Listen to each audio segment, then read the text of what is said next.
साबुदाण्याचे वडे बनवण्यासाठी मी इथे 2 मध्यम आकाराचे बटाट्याचे सालं काढून घेतले.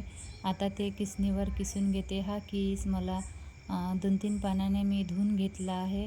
त्यातलं एक्स्ट्रा पाणी काढून घेतलं. इथं वडेसाठी मी साबुदाणा भिजत घातला होता. त्यातला 2.5 वाट्या साबुदाणा मी साबुदाणा वड्यासाठी घेतला. त्यात टाकते आता किसलेला किस आणि त्यात टाकायचा आहे हिरव्या मिरचीचे तुकडे. 4-5 हिरवे मिरची कट करून घेतल्या. अर्धा चम्मच जिरं टाकते. चवीनुसार मीठ टाकलं. अर्धा चम्मच लाल मिरची पावडर आणि भाजलेल्या शेंगदाण्याचं कूट अर्धी वाटी एकत्र करून घेतलं. आणि या मिश्रणाचे वडे थापायचे. एका प्लास्टिकवर वडे थापून घेतले. सगळ्या मिश्रणाचे वडे थापून घ्यायचे आणि सोनेरी रंग येईपर्यंत तळून घ्यायचे.